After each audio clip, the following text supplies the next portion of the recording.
solved. I'm actually like I get disgusted, you know, but I have to accept it. Why? I'm living in a country where this is like accepted, you know, so I'm not gonna grab a gun and shoot them or stuff, you know. And let's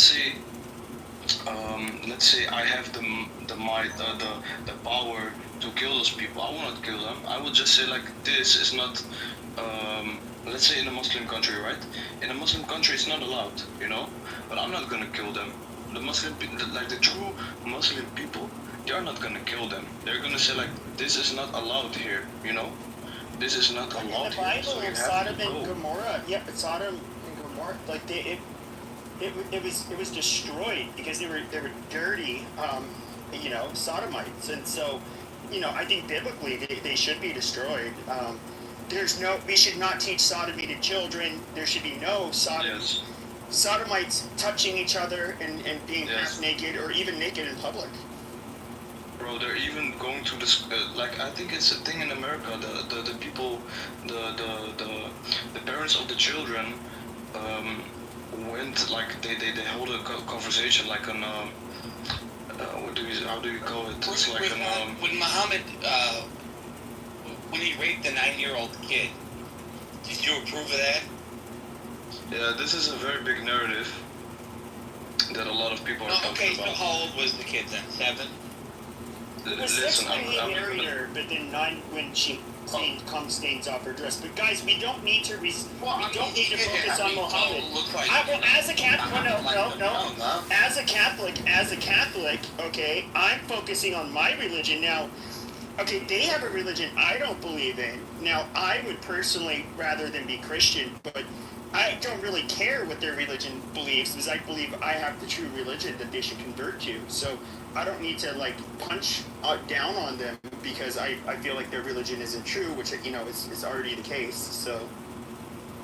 But do you agree that Muhammad, you know, got with a young kid? Yeah, we don't need it. That's been discussed like 20 times. Let me just get one thing clear. Like I am not a scholar. Let's say that first, you know, like I know the in the big like I pray, like I go to the mosque, you know, I do the Ramadan, I do this, I do like the most of the stuff I do, you know. There's a lot of things I lack in, you know. I sin. I'm human, you know. But this topic, I didn't like study it or stuff and everything. But I just want to say one thing. This like the age limit of like men and women like marrying and intercourse and stuff. If you go back, like I think 100 years or 200 years, you should look it up. The age limit. No, I know. Of, like in Mexico, it's like 14 or whatever. You know, I get it. Yeah, like, but you know, that's now. But listen, bro. That's now. Like in Mexico, it's 14. That's now, bro. And I'm talking about like 100, 200 years. Yeah, 700 years ago. The average guy lived until his late 20s or like early 30s if he was old. I guess Muhammad lived into his 50s, which was like a rare exception. So we don't need to talk about. I want to talk about the money, baby. Baby, I want to talk about the money. Okay, so like imagine we get. So like the first thing I want to do is like we end up getting like as soon as the Christians get control over I know this is gonna sound a little bit sinful, but dude, like Gaza seems like it's like a nice, you know, just the beachfront property. Like we need to get these weird Jews and Muslims like kind of hopefully we can get like American or you know Western Christians to live there. You know, I want to see resorts, casinos, high-end, you know, luxury condo towers, you know, maybe some strip clubs. So some of those, you know, sharmutas that got, you know, bombed, you know, their homes got bombed in Gaza, we'll give them some employment. But bro, imagine, like, we can have, like, toll roads going to Mecca and, like, maybe even just, like, take over Mecca. Just because it's not a real religion anyways. But then we build, like, hotels. We have, like, dude, imagine, like, in front of every mosque, you had like these fucking automated feet washing machines so they don't go in there stinky footed when they pray, bro. Like, there's so much fucking money to be made. You'll start a World War III with the Muslims. Yeah, but you know what it is? Like, you saying this is reaching to saying, like, so you free them, but then you don't occupy them, okay? But you don't give them their homeland, you know? So they have, like, for But it's our homeland. It's our 100 years. Jesus walked. Jesus of Nazareth, okay, who lived in Jerusalem. It's our fucking land, okay. Now I don't care what the Jews, you fuck them, and then with the Muslims, like, you know, saying like, oh, you know, but it's Muslim land. I truly don't give two fucks. I only care about, you know, being a good Christian. But that's you know what it is, like saying that it's like contradictive a bit, you know, because you were just saying like you respect the Muslims and stuff, like you respect them like living their life, right? But yeah, they can go to like Saudi Arabia or Algeria, bro. Like they're fine. Yeah, but they lived there for like how long, bro? They lived there like since. Oh yeah, no, you're correct. Like the Palestinian Christians that have lived there, dude, they're gonna live large and in charge. I want to keep them there. But the Muslims, like, they're gonna live. They can live there once we take over. But you know, it's probably better they go elsewhere. The Jews, you know, they're whiny. Like, maybe they should probably go elsewhere too. Just being fair. But then the same mistake is gonna. Then okay, people are not getting killed. Okay, I get it. People are not getting killed. People are being fed. They get work. They get. You know, okay, also, let's say you take it over and we live together, but then it's still wrong, you know? Like, not really. Let's say, okay, let's say I go to, what's a Christian, Christian country, like, Eastern or European country, Christian? Yeah. Like, no, that's horrible. You guys should. Like Slovenia or stuff? Yeah. Slovenia, something, or Serbia. You guys are a bioweapon. Like, we don't want you guys imported to European countries. I can't believe you say No, but I'm just giving the scenario. Let's say they are okay. Let's say Ukraine. I don't know if Ukraine is Christian.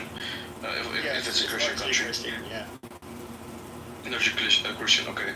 So they're at war, right? And let's say Saudi Arabia helps Ukraine to end the war with Russia, right? And let's say the Saudi Arabia say, oh, we help them end the war and get the Russians out of their country. No, instead of like only helping them and leaving them be, or like getting good ties, like because you help them, like we can be business partners and stuff or something like that. No, instead of that, we just take the country and we make it an Islamic country. I think you misunderstand. Like, I want to do the work of Jesus. I want to take over Israel. Okay. The IDF will no longer exist. All of their weapons get taken away. All of the Palestinians' weapons get taken away, and they will be treated, you know, equally. But you know, we're gonna try to teach both of you guys, naughty boys and girls who aren't Christian. You mean like the Native Americans? Well, somewhat similar. These were pagans. Like Geronimo and all that stuff.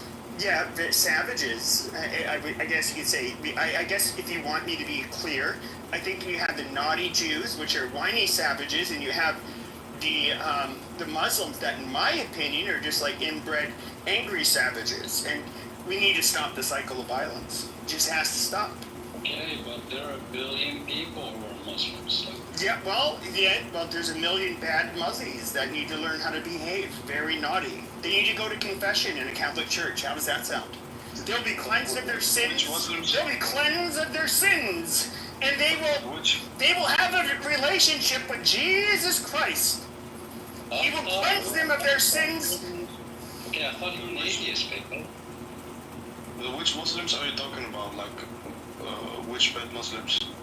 All Muslims are bad because they're not Christian, and not only because they're not Christian, but they're not Catholic.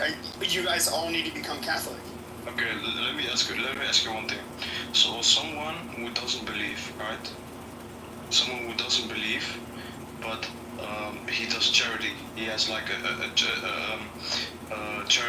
has like an own company like the charity, you know, or like multiple. He in his work is to help people. He goes to countries where they war. He cooks for them. He cleans for them. He does all this good stuff. He's like a good person, you know. Do you still think but he doesn't believe in God? He's just like, you know, he doesn't believe, but he does a lot of good things. He's a good Without man, accepting you know? without accepting Jesus as your Lord, you were destined to That means you to just burn turned. in That is the an afterlife. eternal. But listen, this is the afterlife we're talking about, right? Yes. Like in the afterlife, he's not gonna succeed, right? Okay, that's the. But I'm trying to save you, my Muslim brother, to not have to suffer in the afterlife. I'm trying to get you. I'm trying to get you on the right path, the righteous path of the But you know, God our Lord has- Jesus. Yeah. Okay, I understand, and I appreciate that. But the thing is, I don't know, but do you guys believe in like destiny, like that everything happens for a reason? Somewhat. Okay. I do. But okay, cool. Like some people are not, like their destiny is not to believe in Jesus or not believe in Allah. You know, we say God, we say Allah. They're not gonna. Their destiny is not to believe in faith. You know, that's just their destiny. No matter how many times you say 100, 1,000, 10,000, doesn't matter the number. How many times you tell them you enslave them, you do bad things to them, they won't believe, you know. But that is just their destiny. You have to, like, as a Muslim, you just have to accept that that is who they are, and that's how they're gonna end up, and that's how they're gonna die, you know. And But that's your what I religion think. doesn't. Your religion doesn't accept that. I mean, your religion believes that you have to, revert to Islam, and that is like basically your way to salvation. But I don't wrong people because they don't convert. Like, of course, I want. Well, but, no, but I want I'm to- not saying you don't wrong them, but the price in the afterlife is that they're also going to be banished to hell or something like that. Yes, of course. But I don't. So you want to diminish- save them. Yes, of course I So want well, to. I have but the same desire to save people. I want to say a prayer. Okay, If- Lord Jesus, I pray Yeah. that these small hat Jews and these towel heads come to see Jesus, the light of the Lord. That you don't have Muslims walking around stinky-footed in mosques. You don't have Israel dropping bombs on paraplegic kids and then dancing in TikTok videos afterwards. That we don't get any more Islamic terrorist attacks. That all of these people will see the light of the Lord Jesus, and we'll all be saved. Okay, and then and we're gonna go ahead and do another crusade. I just want to let you know, my Muslim brother, you need to accept Jesus Christ as your Lord and Savior. Otherwise, it's going to be ugly times ahead. That's Okay. a good point. What about the Hindus and the Chinese? You know, they don't believe in that. No, they have to convert too. Fuck them. Okay, can I just say one thing? You say stinky footed Muslims, bro. We at least wash our feet like five times a day, at least. Like, but that's just. But you guys don't even wash your buttholes. Like that is weird. We do. Like that's literally before we pray, we have to. Like, but what was I gonna say? What was I gonna say? Damn, I forgot. But What yeah, I don't get we is why Muslims, didn't we like, take Mecca in any of the previous crusades? Like, we can have the best homes. bro? Like I just like, want to make so I'm much gonna money, be bro. completely- The Nah, Jews think I'm they're gonna be about money. completely I want to honest. outdo them so bad. Nah, like this conversation was good, you know, like you have your standpoint, I have my standpoint. Just to be 100 with you, you know, like Mecca, you're never gonna take Mecca, like that's not gonna happen. We'll eventually get This- Mecca. No, we have more bombs than Mecca. Yeah. Or Saudi Arabia. Excuse me. Roseanne. Listen, you can't take Mom, over what did you say? Mecca. That's disrespectful. Bombs in Mecca? No, we have more bombs than Saudi Arabia. Like, we Even- could definitely take Mecca. We would never bomb Mecca. That would cause Yeah. something. Okay, cool. Like, okay, I got the wrong thought. Okay. Well, I'm gonna go. I wish you guys all the guidance, you know, Good talking to you, bro. that we all need. Talking to you. But we share the same enemy, the evil, dirty Jew, and I just want to let you know that. Same time, you guys need to come to church. You guys are very filthy people yourselves. Well, it'll work out. You'll go to heaven. Just trust me, bro. Well, we're not filthy. As I told you, we wash our feet and our buttholes at least 5 times a day. He's just fucking with you. Yeah, I know. Well, it's been good talking to you guys. I wish you all the guidance from God, you know. Well, yeah, good talking to you too. Thank you, man. Yeah. Have a good one. Just getting back on the title here a little bit. I think Bazooka. Are you Muslim by any chance? Was there another Muslim? No. on the street? I'm just here listening to a wonderful talk, annihilating all the fucking... Yeah, for sure.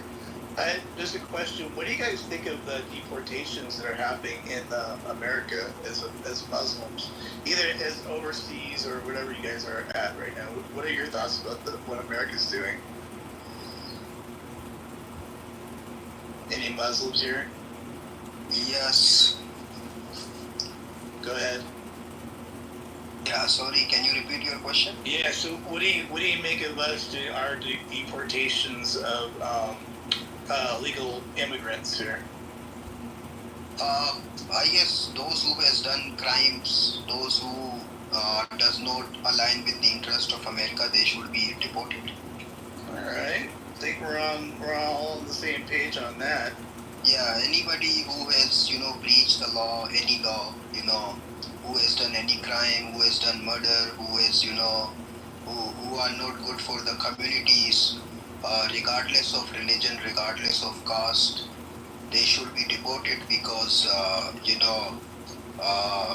fact, I believe that when you migrate to another country, in fact, you should, live up to their culture, hold their values rather than... Assimilate, right? Assimilate is what we call that, yeah. Yeah, I mean, folks, a lot of folks, they come to US and they don't speak their language, they, speak their own language, bring their own culture. I respect all the cultures, but at the end of the day, if they have given you opportunity to live there, earn there, and so we should mingle ourselves rather than becoming a threat to the community, to the existing community.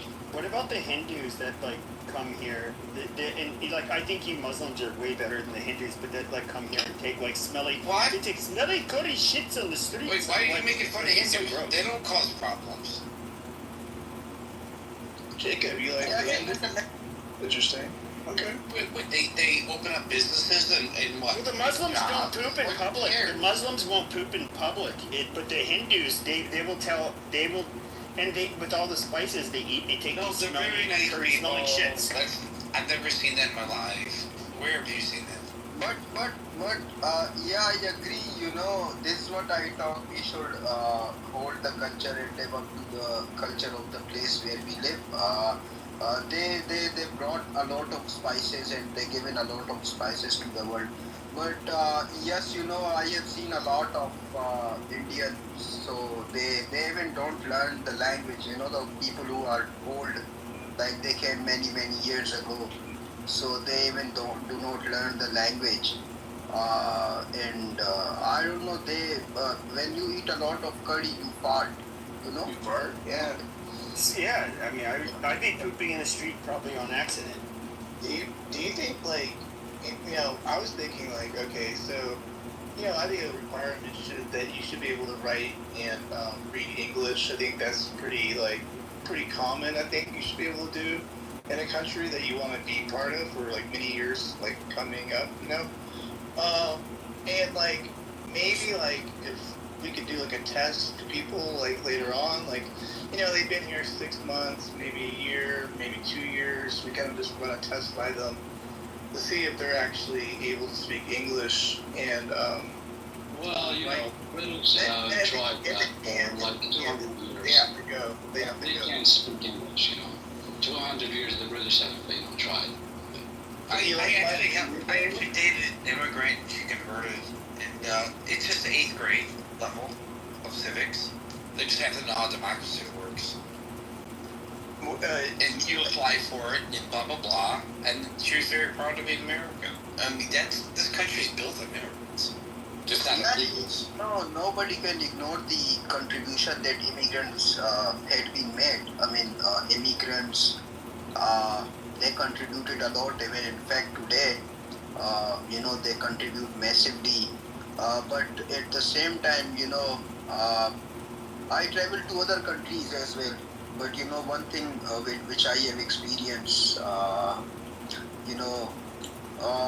the people in America in general, they are more welcoming, particularly, no offense to everyone, but particularly white people and the other people, they are welcome generally. If you go to somewhere else in another country, for example in the Europe country, where you might encounter the language barriers, so you will find that people are not as much welcoming as you will find here in the US. Exactly, Hassan.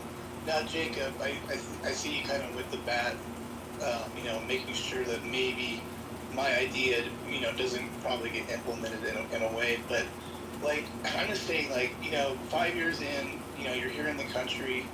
What's your idea again? Oh, yeah, for sure. So, like, maybe, like, you're going in this country for, if I'm trying to find some, like, humanity and all this, like, okay, you're in the country for about a year or two, maybe 3 years, and, like, you get a chance to, like, kind of, like, assimilate, like, at least have an opportunity to do that, and maybe, like, learn the language, maybe learn how to write the language, just a little bit, like, I'm thinking, like, maybe just a little bit, Well, it depends how you entered the country. If you entered illegally, then we're talking about a felony right off the bat. Oh, okay, you're on board. So then you're operating at a deficit no matter what you do. Got it. So Yeah, just let let me just can't do that. let me just finish my thinking. Yeah, okay, so you're somewhat there. I'm saying, like, okay, so we have Juan. He's out there on the farming. Juan knew what he was doing. Yeah, exactly. And then we show up and, like, we're like, okay, Juan, you gotta take a test, for English and writing right now, like, kind of like on the spot. And, like, maybe if he passes it, we can work something out, but maybe if he doesn't, then we just gotta, like, figure this stuff out and kind of move him along, you know what I mean? I'm just trying to think of, like, another workaround on this, like, How about this? If Juan's never committed any criminal record while he was here, let him go. If he's committed a felony, deport him. Okay, this is interesting. I had a similar view on that. Hassan, what do you have to say on this? Yeah, I mean, one thing which I can see more visible is that I grew up in a third world country. I grew up in Afghanistan, lived in Pakistan, and all the way. So one thing, which is a very gray area when it comes to deport all the people who enter the illegal. So there are so many people who enter the illegal here in the US, but a lot of industries depends on them, and if they have not done any crime, so if you live in a third world country, so this is so much true that there is so much violence, you cannot express your opinion. For example, if you are in the Pakistan and you are Christian, or you are in the minority, so it's so much difficult to live there. Honestly speaking, if you connect with any person who is from Pakistan and is in minority, so those people who fled their land just because they were not being treated equally and came to US or to the other European countries. So if they have not done any crime, and just sending them back is also because they cannot live there because of their religion and elected representatives to represent. Okay, shut up. not you. I meant the other guy. Go ahead. I'm sorry. I was Oh, shit. John's up here. That's my bad, yeah. Oh yeah, Asan. Yeah. Sorry. So, for example, you can just Google it, blasphemy cases in Pakistan. So a lot of Christian being killed on no basis. And the people who are ruling, for those people who fled their lands, you see the situation of war in Afghanistan. So, sending these people back to their countries is also not good idea. Just because they enter illegal, I guess this is some, this is a gray area which is, very difficult to agree or disagree on. We just want to know who's coming to our country. That's all. And that's kind of like the thing, though. I'm with you on that, Jacob. But there's like a whole group that's already here. So I'm trying. That's what I'm trying to rationalize. We'll just deal with it. We'll give them, if they did good, then we'll treat them, good. If they did bad, then we get rid of them. What do we want them for? You agree? Like if we do like a little maybe a little Clean the house a little bit. Yeah, I mean, just be like, hey man, you've been here 5 years. You don't even know how to put a sentence together. Or it's like you've raped 2 women. Like, can't do that. That kind of thing. And it's like, nah. And we're gonna have to send you back. I would just. Or like anybody with a facial tattoo. We'll start with that one. It's a prerequisite. I don't think that's gonna work. The MS-13 thing. Just all over your face. I don't know how you're gonna have a future in Wall Street with that one. I mean, go back to El Salvador. Yeah, Guatemala. Yeah. Personally, I would just put a bullet in their head. You don't have to take it that far. Oh my God! I think I can. Just dump them into a ditch and just bury them right there. I don't rapists. Come on, get real. Who cares about them? Yeah, we give so much leeway to. All right, just put them in prison. They'll get raped anyway. Well, no, but Jacob, the thing is that if you were looking at like Guatemala, what they do to their own people, if you were to get caught raping a girl, they will literally you'll get lynched by a mob of people. If a foreigner was to in any of these countries was to could factually prove that he did something horrible like this, they're not going to use the first of all, the diversity is not a thing in these countries. They really don't give a fuck. In fact, they're going to find it more offensive that you're a foreigner, an outsider who thought you could come into their country and do that to one of their people. I mean, why there's no reason to grant these people any kind of I don't know, to take it easy on them. I mean, it's... No, I agree. Those games are, it's over with now. We can't just have people coming across the border like it's a playground. Exactly.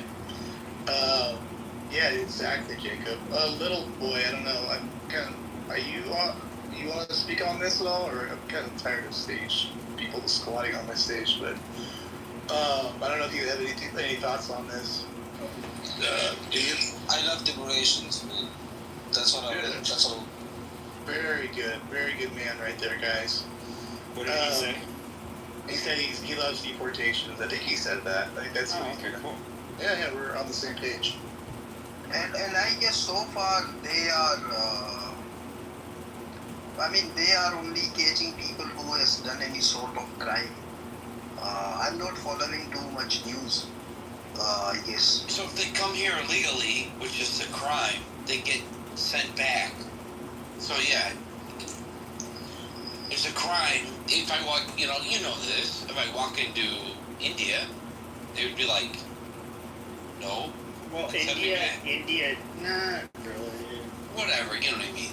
You'd have to be really getting on India's nerves for them. Well, I'm just saying, if I overstay my visa in China, what do you think would happen? It'll make me a citizen like here? Well, India, I'm just saying India's a little different than China. You have borders or you don't.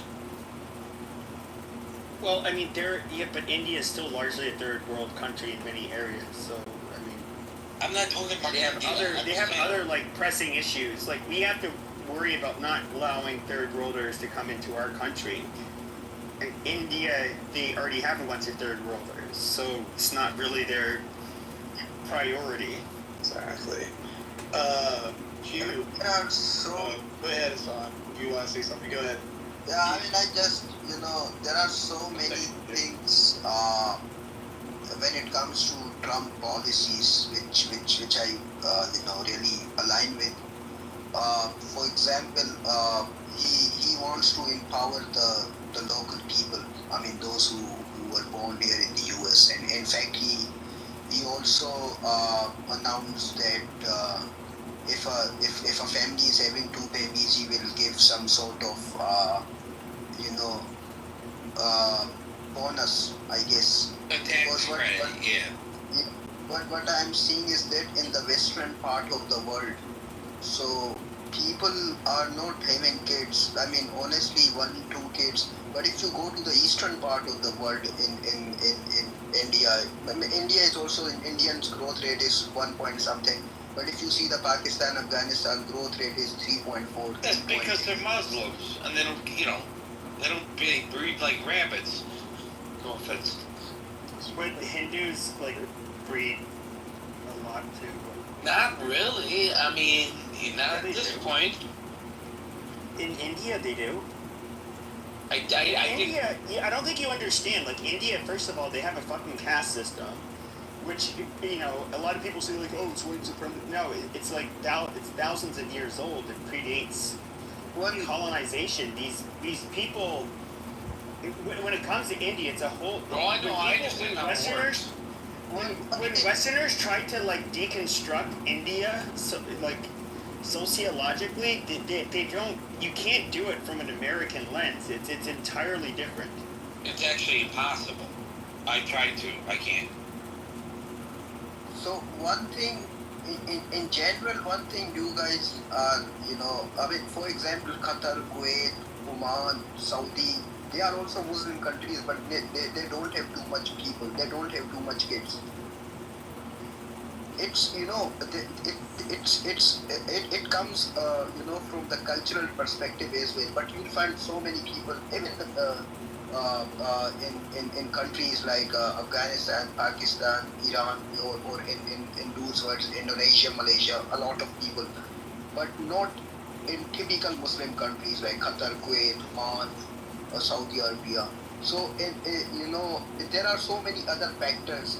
Is it because they're more developed and they have more money? Not necessarily. No, they're more ethnically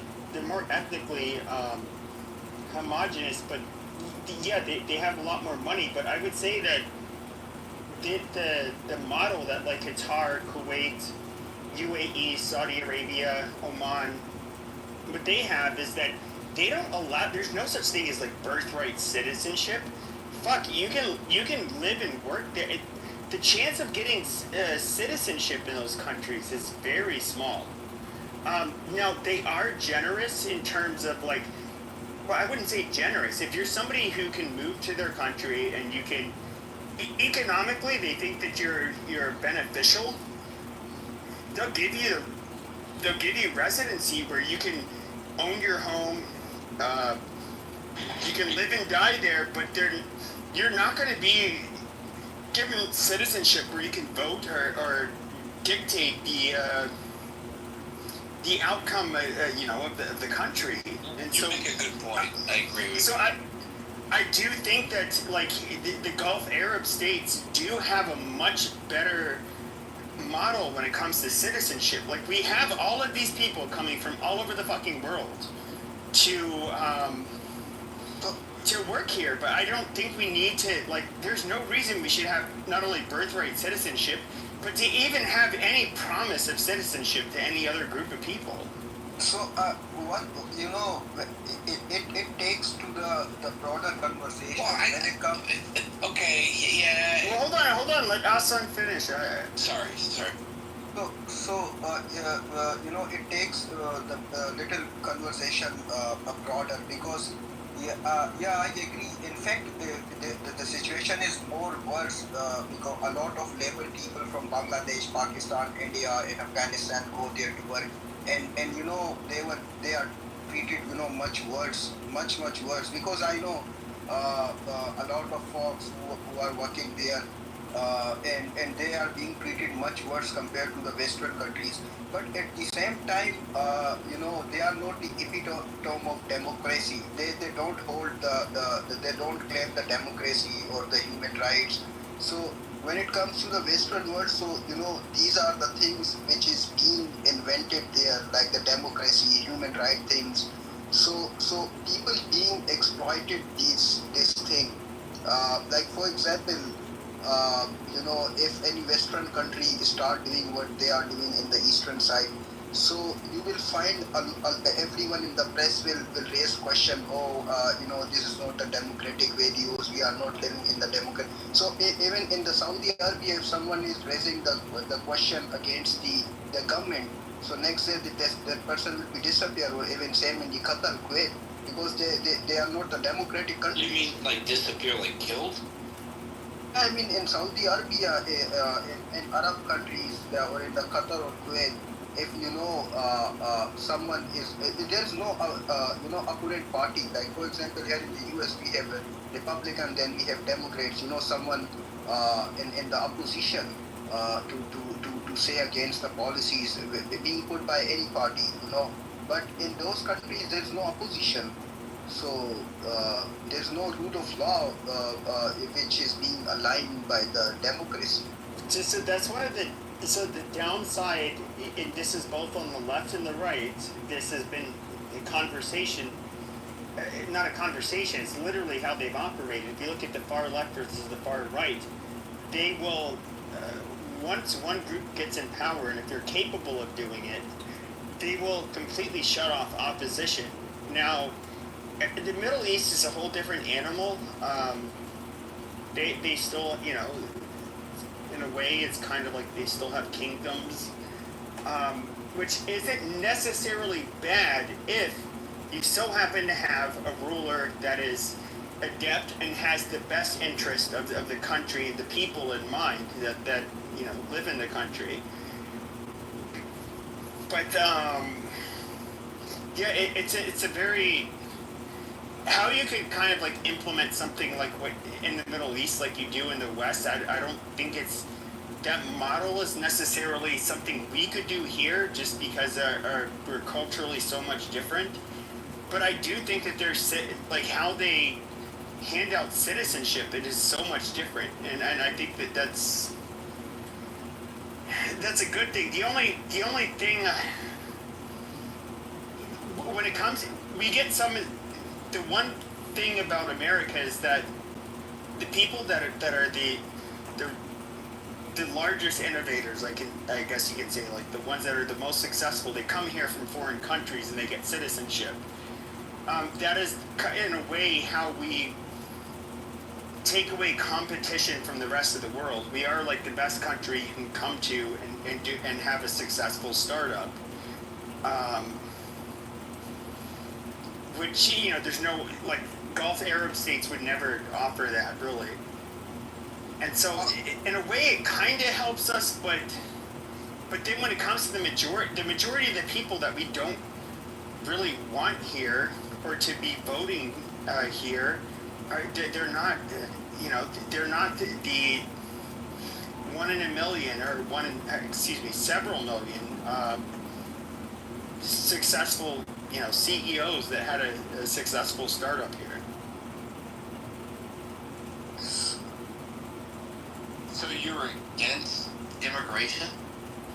Largely, I don't think they should be given citizenship like like how they get it today. Like, absolutely fucking not. Well, no, today it's ridiculous. Look, before 1965, we had the Bracero programs, which Mexicans, there's a bunch of laws and protections for them. They had to get paid a certain wage. When they came here, they had to set aside a certain amount of money in an account in Mexico which would be their Your remittances. family's Mexican, right? No. But when it comes, I'm trolled as a Mexican. The black people on here called me, insisted that I'm not white and I'm a Mexican, so I just troll with them. But with that being said, with the Bracero program, which ended in 1964, you would have Mexicans that would come here. They'd have labor protections. They couldn't be mistreated. They would have wages. They have to be paid, and they would also have to show that there's a certain amount of money that's being set aside at an account in Mexico that can only be accessed in Mexico. And in 1965, a year after it lapsed, we were 2% Hispanic as a country. Yeah, now it's like 40%. No, it's like 20. Well, yeah, 20. So you had, what happened is 1964, Bracero program lapsed. 1965, the Hart-Celler, or the 1965 Immigration Act, same thing, where we got rid of our nation of origins quotas, and we allowed people from all over the world to come here. And that's where you saw the quote-unquote browning of America, and that's when you saw like a shit ton of anchor babies and all kinds of stuff. And Isn't the browning though? Oh, man, we had people from Asia. What do you mean, Filipinos? No. That's a nurses. No, because before 1965, you largely had to be from Europe, but specifically, they allocated numbers from Southern and Eastern Europe, but primarily it Like favored Italians. Northwestern Europe. Well, no, they didn't favor Italians. Well, I know. I was always accused of being one my whole life, and the people would spit on me, other white kids, and they're Irish with blue eyes, and they would pick on me. And so I hang out with the Mexicans and the Sicilian kids. Amazing.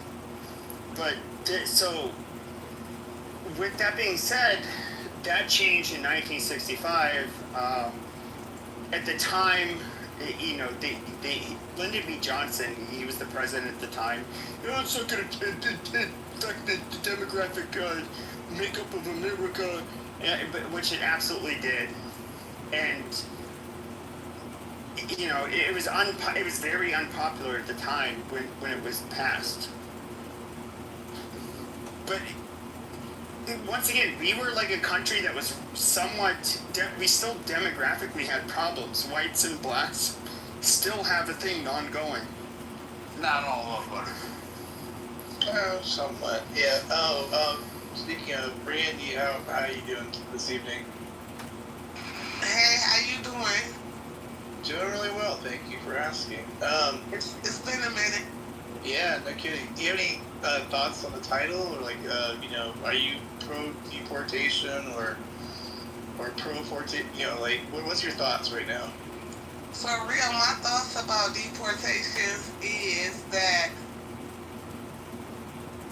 I kind of understand why it's going on, because we can't go to nobody else's country and do what they're doing in our country.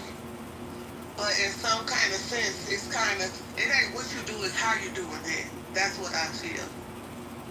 So we'll be doing it wrong? Trump is doing it right. He's doing it right. Let me tell you something, man. You can't That's go. just my opinion of it. You can't go to Dubai and have a baby. That's smuggling.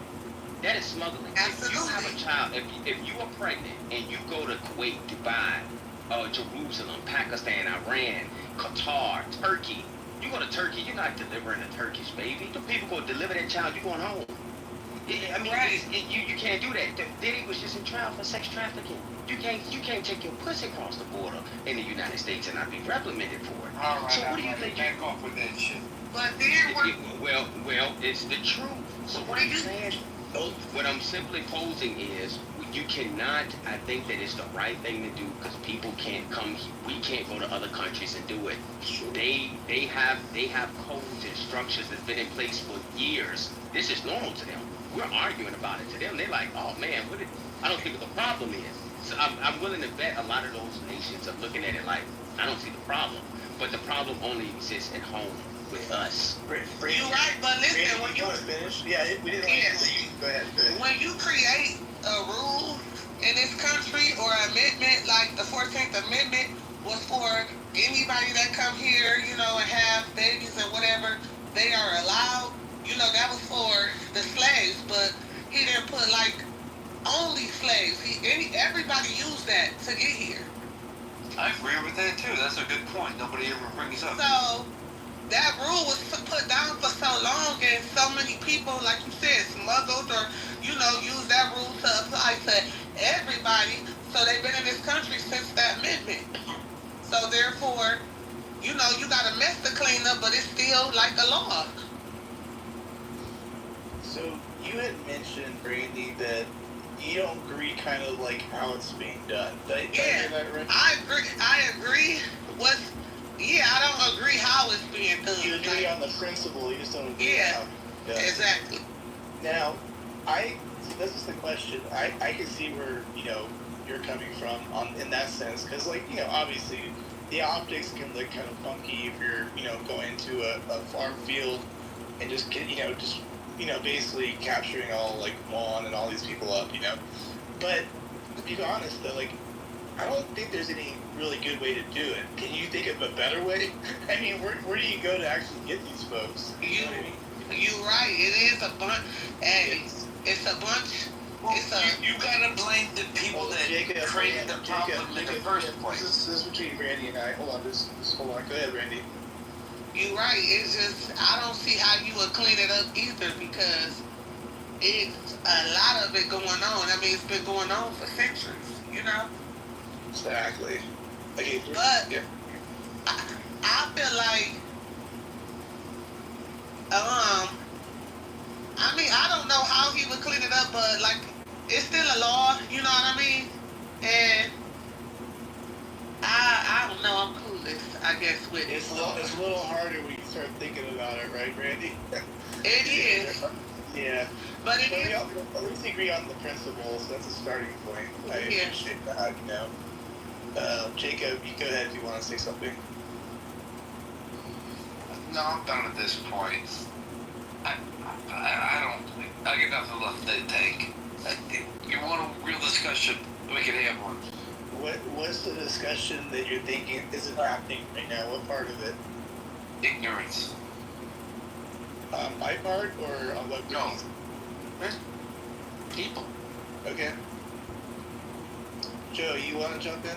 Yeah, look, I have breaking news. Today, a federal judge ruled that liberal organizations have the right to bring lawsuits on behalf of future persons who are born on or after February 20th, 2025. In the ruling, though, that are going to be born after February 20th, 2025. This is the precursor now for a federal ruling where life organizations will be able to bring class actions on behalf of future persons. That's exactly what I was thinking when you said that, Joe. Yeah, so there's now a federal ruling that's out there.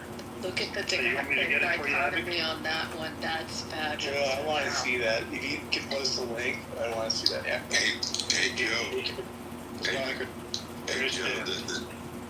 This is perfect though, because again, when this gets all the way up to the U.S. Supreme Court, the Dems are going to lose this case, and if there's any other subsequent cases that have nothing to do with this, Trump's going to win it.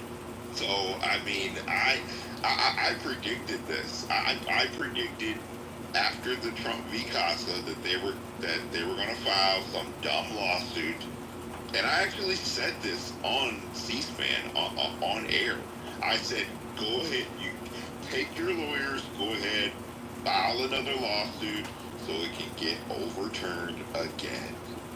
And as predicted, they found a judge in a federal court shopping for a judge to make a ruling, and it's going to happen again.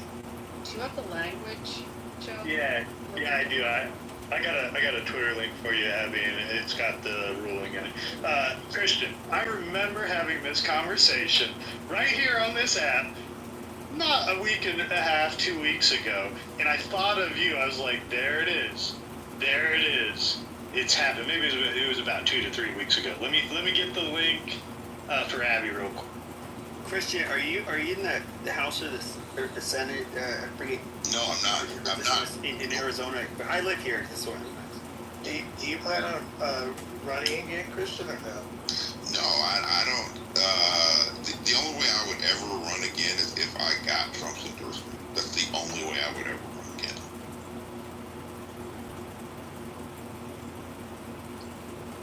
There it is for you, Abby. Pinned at the top. It's going to be Barbara versus Donald J. Trump.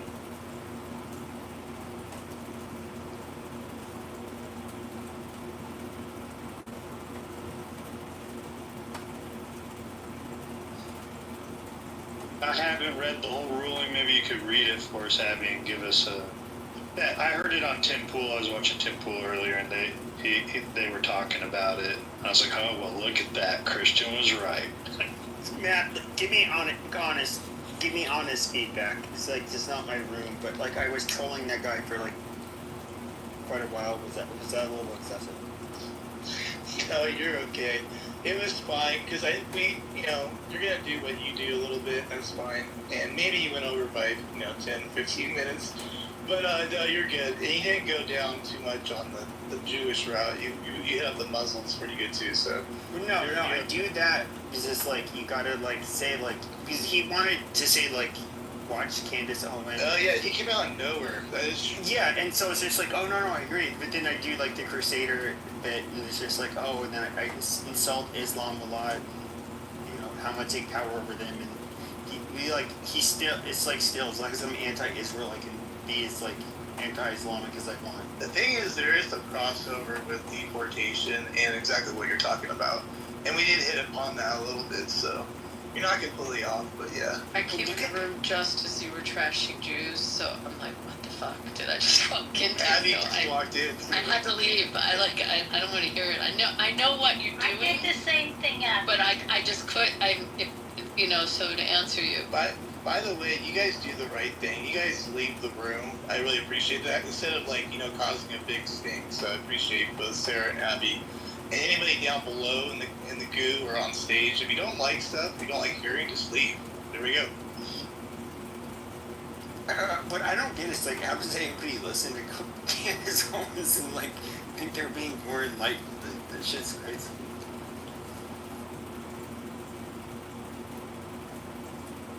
She's batshit crazy. And Joe, I can predict that the Republicans in the U.S. House and the U.S. Senate will do absolutely nothing and allow this judge in this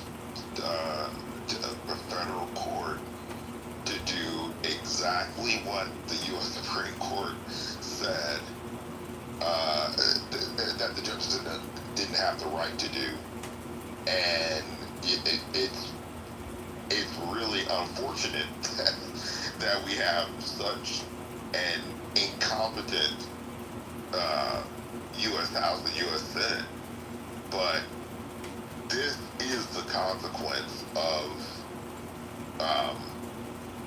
us not controlling all of the GOP committees because we're voting in elections, but the votes that we have in the elections are not putting the fear in all of these Republicans that are. I mean, they're basically just squatting in office at this point because, it's not as if they are actually, they haven't codified all of Trump's executive orders.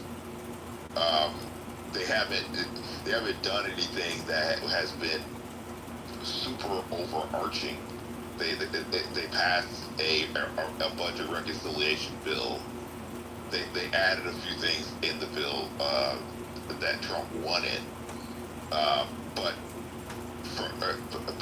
the vast majority of a lot of the things that Trump wanted in that bill that they did not include. And so here we are again, waiting on a judge to, we're waiting on the Circuit Appeals, and then we're waiting on the U.S. Supreme Court to make a ruling on this. Hey guys, I would like to chat about the judge ruling or whatever. I think that's a good thing. You guys gonna disagree with me because I'm in a Trump supporting room. You guys gonna disagree with me. I'm just letting y'all know right now. That's a good thing. Birthright citizenship is good for us because we're United States. You know, we unite all cultures and everybody. Matt, you remember her? She's the submission girl. I know, I got you. But she's agreeing right now. This is interesting. Go ahead. One thing, which you people, who are the people who come here and get advantage of birthright citizenship? Most of these people are rich people from third world countries. It's very, very near to impossible for poor people to come to you. It's too much expensive, I think you're talking about yourself. No, he's correct. He's correct. Especially when it comes to people, when it comes to a lot of the people that, with the exception of, there's spots in Africa and parts of Asia and most of Latin America where you do get the poor people that will come here that don't have a lot of money. But I agree with what you're saying when it comes to the people that will be able to come here and get citizenship relatively easily. They are the wealthier people from third world countries, absolutely. And they are the people who even take advantage of poor people back in their countries. So you understand this? They are the same rich people. I mostly talk about the eastern side. I don't know about the Latin America, but I'm talking about the eastern side. So it's near to impossible to come to US from the eastern side of the world. I agree. They are the rich people who come there, get advantage, and then they go back to their country and also take advantage of poor country for poor people. If you talk about Afghanistan, Pakistan, so the poor people earn less than $1 in a day, less than $1. How come that poor person will come to US? So only there's a layer of people, certain layer of people who comes here, take advantage from the western side and also take advantage from the eastern side. And at the end of the day, the poor people, they are being ripped off. That's interesting. It's like the height of wokeism. I believe it was either 2020. It was either a year or so. It might have been a year or so after. But you had with the whole DEI bullshit. They were going to have one of the things they were going to cover is in California. They do. I guess fund when it comes to castes, especially in with Indian people, and so with Google they were going to have trainings regarding the caste system, and so you have like a Brahmin class, and I forget which is just below it.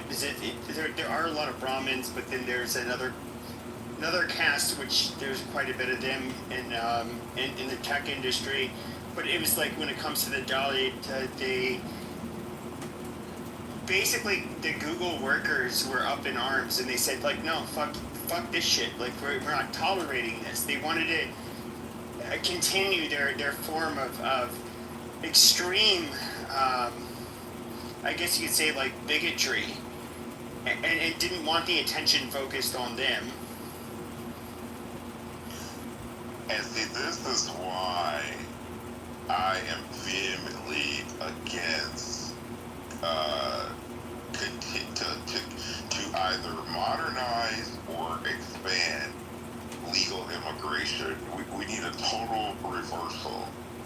because it's gotten to this point where it is just an all-out free-for-all, and people just don't get it because they're not in the private sector. They don't understand any of this. Most of it is coming into the information technology job sector.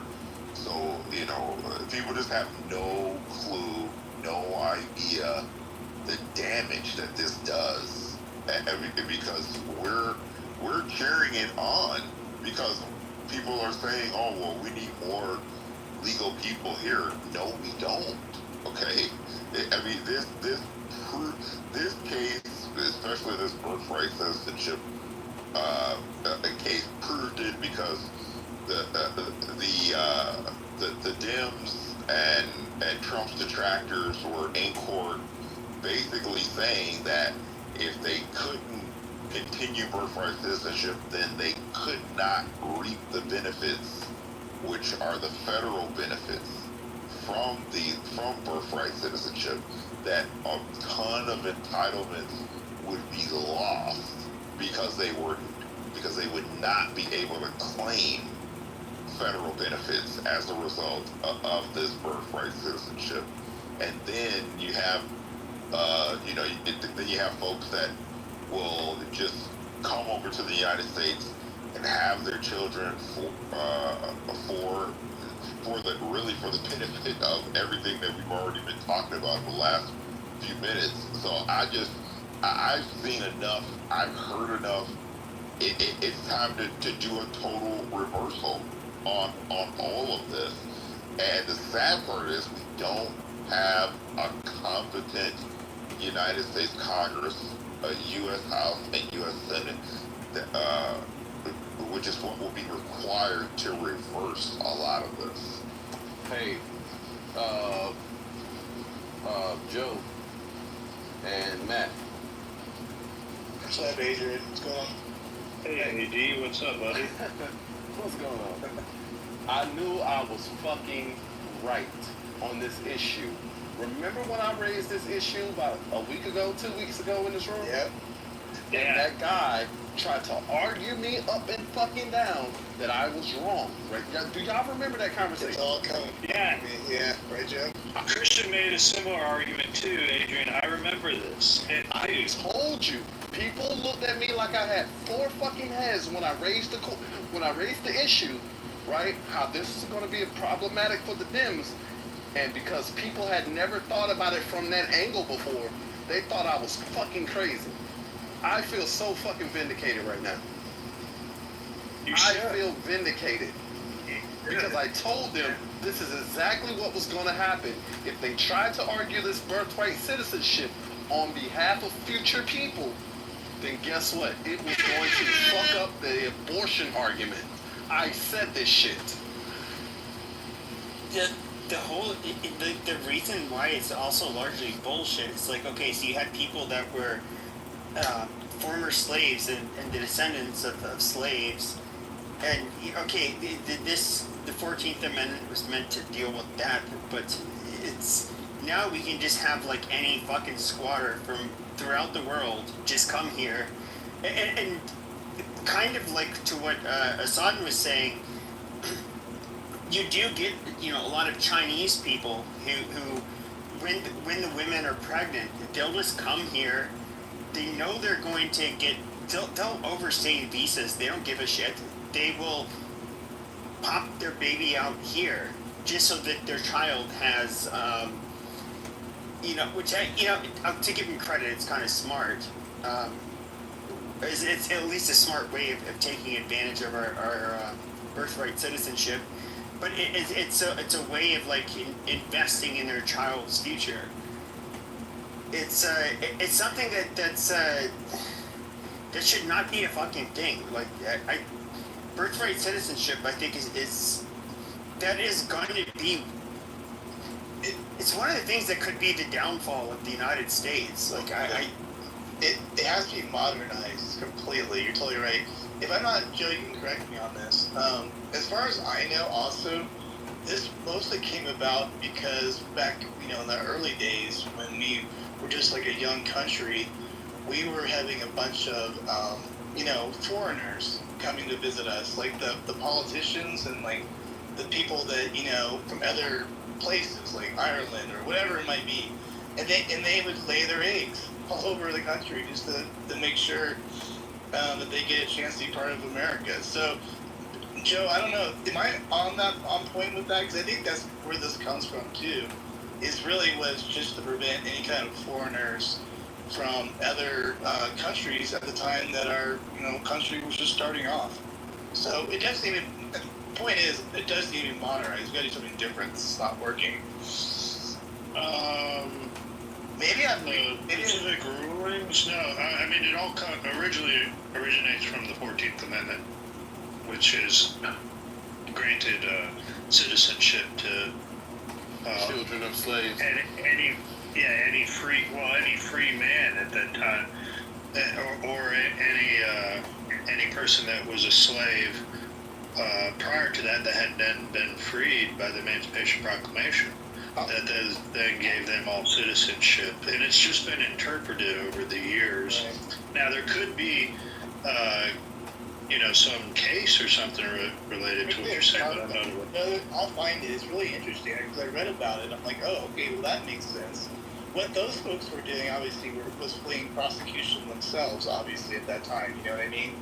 And then like our guys, the American people that were here, were like, dude, you got to go back home. Like, just because you're some kind of, advisor to, whatever country you're coming from, or you are actually one of the, head people, actually, at that time, doesn't mean you can just stay here and just, like, anchor babies all over the place, I'll actually find it, because it was part of this, I'm pretty sure I'll find it. It's really interesting, actually. Yeah. Go ahead, Christian, go ahead. I was just going to say, but in the 1860s, we didn't have H1, H2, J visas, F visas, OPT, STEM visas, temporary protection status, DACA, deferred action. We didn't have any of that. That's where this came in. This is what was the replacement for that in that way. Whether, actually was making a decision on that behalf already, but yeah, we didn't have all that stuff, and I'd be interested to know, when did that actually initiate? Do you know, Christian, at all? What year did we actually implement HB1s and all these other various things? It was basically in that 1965 version of the INA, and then it just continued to be expanded. We had another version in 1990. There's been a few versions of the INA that have expanded immigration and then the quotas for these visa types. Basically starting in 1960, you would say, right? Yeah. Yeah, interesting. So, so they thought they had to get this all organized to get everybody basically tracked and know what is everybody doing in our country. What are their plans? You can't just have a free for all that was going on prior to 1960. Can I ask a question? Hey Steph, go ahead. Yeah. Thank you. Peace and blessings to the room. I just had a question for Christian, or I guess anyone who can answer. Would it be so problematic that if the parents are not citizens, then the child is not a citizen? Well, that is the law currently, because like if you have what they call an anchor baby, you have illegal immigrants, and once they have a child that's born in the United States, the child is an immigrant. Is a citizen. And so that's basically the basis of the whole discussion. Like, if you were to have two illegal people that have a baby on on our land, should that baby be considered American? Like, I don't think so. We already have under 8 USC 1401. The United States Congress has already created criteria for who is allowed to be considered a citizen. That is actually federal immigration law. This is actually cited cited by Trump in his executive order. So the only difference is that because Congress has granted the President of the United States deference and discretion on alien entry, on the revocation of visa petitions, on expedited removals, the Congress has already given the President discretion and deference to do the policy that he wants as far as entry into the United States goes, and who's granted citizenship and a whole host of things. So all this back and forth that we're seeing between the judge shopping, the DC circuit, and now you got New Hampshire, and the ninth we saw with the Ninth Circuit in his first term. The only reason we're seeing this back and forth is because they're just trying to stall Trump's policies from being implemented. That's the only reason that these cases are even being opened at all. Well, I was detained in El Salvador for 6 weeks. Shut up! This is a troll. Shut up, Point. Why are you being rude? Shut up, Point. Go back to the waiting room, bitch. Shut up. Okay, I just had a follow-up question. And that, what I was referring to was... It must be fat, ugly bitches. Shut up, Point. Goodness gracious. Go ahead. What I was referring to was, like, people that come here on, like you said, a work visa, student visa, etc. And so they're not here illegal. They're here on a visa, but they're not citizens. So does that apply to them as well? It applies to them, and in a lot of cases, or I mean, really up until Trump, they have been, for let's just say, non-citizens have been able to game the system and go around what Congress intended, and so that is why we've reached this point now where finally Trump wrote the executive order or action or proclamation saying, no, I am not going to allow USCIS or any of my federal agencies to issue out citizenship for you. And I love it, man. Because the way my mind processes it, it's like smuggling the citizenship. That's how I process it. You know, I know that's not the proper term for it, but that's exactly how my brain looks at it.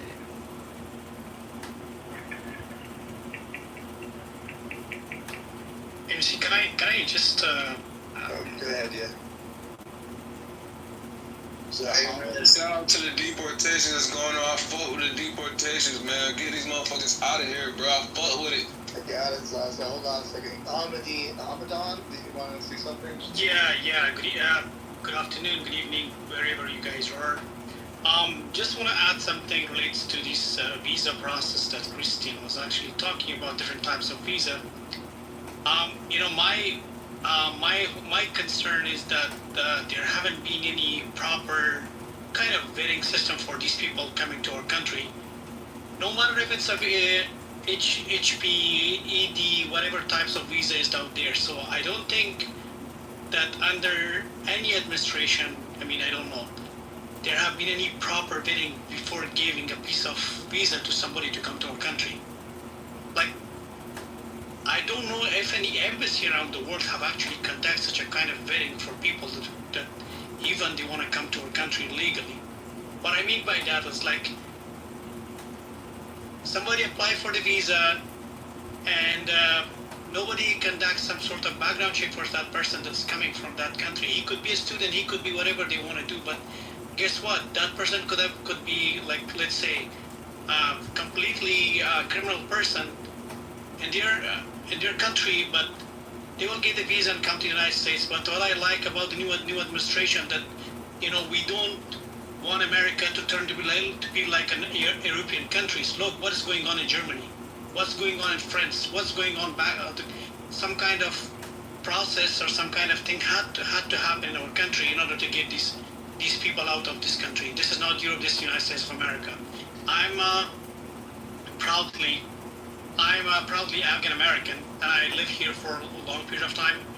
None of us, no one wants these guys to be around their families, regardless of politics, regardless of who's who here. But we all want to have a peaceful environment, peaceful neighborhood, people who live around us, and you don't want these people to be around our families, kids, wives, husbands, and all those people. We just want to live in peace. I repeat myself. We don't want the United States to turn to be like other countries like Germany, France. Look at the crazy things that are happening out there. So, thanks, President Trump, and be proud. Regardless of all these things, this kind of deportation had to happen. Look at the ICE website. These guys that have been captured and have been deported, think about who these guys were. Eventually, they could have been very, very dangerous for our country, for our communities, and for our people. So, I really support this, and I know people have different reactions. People will not like this, but believe me, this is gonna. Everybody will eventually understand who these guys were, and what they were actually doing here. So. I know it's gonna be really hard. I know the videos will be disgusting, but we have to do some cleanup here in our country. We definitely respect people to come legally to our country. We do respect people to come through the legal process. The legal process is out there. Nobody has banned that. It's out there, but we don't want illegal immigrant to be in our country. Thank you. Hey, Christian. Okay, so hey, hold on for a second. Christian. Yeah. You said something about immigrants or illegals coming over here, gaming the system. I know what you mean by that. A lot of people in this room may not know what you mean by that. But could you explain what you mean by how they're gaming the system and who is helping them? Because I know how they're being helped, and I know who's helping them. But a lot of people in here may not know. Can you explain how they're gaming the system, sir? Well, I mean, it's anybody who wants to hear what I was referring to. Just go back to the Trump v. Casa Supreme Court oral argument, where the lawyers who were trying to stop Trump's executive order were just, they were getting very descriptive. They were basically saying, that explicitly that federal benefits would be lost. They were also saying that, if people were not allowed to do this, then, they really virtually would have no way of getting access into federal programs in the United States. So I mean, I think that's pretty much all the evidence, that we need right there, because they're saying it in open U.S. Supreme Court. Christian. Also, how they're gaming the system. They have activist judges in the courts that are dismissing their hearings, in turn giving them de facto citizenship. B, they're having NGOs, help them navigate the system, especially the legal system. One being, remember the Judge Boasberg, the guy who started trying to issue the injunctions on Donald Trump? Well, come to find out, his daughter receives federal money, and she is operating a nonprofit organization that provides legal assistance to illegals by way of federal dollars. And he is a federal court, he is a federal judge. That right there is a direct conflict of interest, which I think should have been enough to get him recused off the fucking bench, right? This is how they're being helped, by the NGOs. A lot of these NGOs got exposed during the whole USAID debacle, right? When they went into USAID and found out where this money was going, who was getting the money, and what it was for, a lot of those NGOs was using that money to help illegals game the system. Anyone stop me if I'm lying? You got it, Adrian. You're good. Yeah, no, you're on point. If you would ask anybody to push back, if that's what you're really... Yeah, Daniel, I'd love to discuss that. But. Daniel, yeah, I got you. Everybody calm down. Jeez. Okay, Nomi and then Daniel, because we'll get some pushback here. Go for it.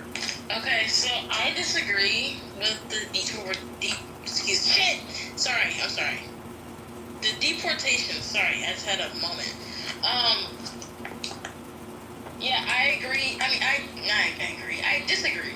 I disagree with it because there's a lot of mistakes happening with the deportation. There are people with papers that are being deported. So I know you guys disagree with me because look what the room is. I'm reading the room. I know how you guys are. But yeah, I think. Then you don't have to say nothing if you don't want to.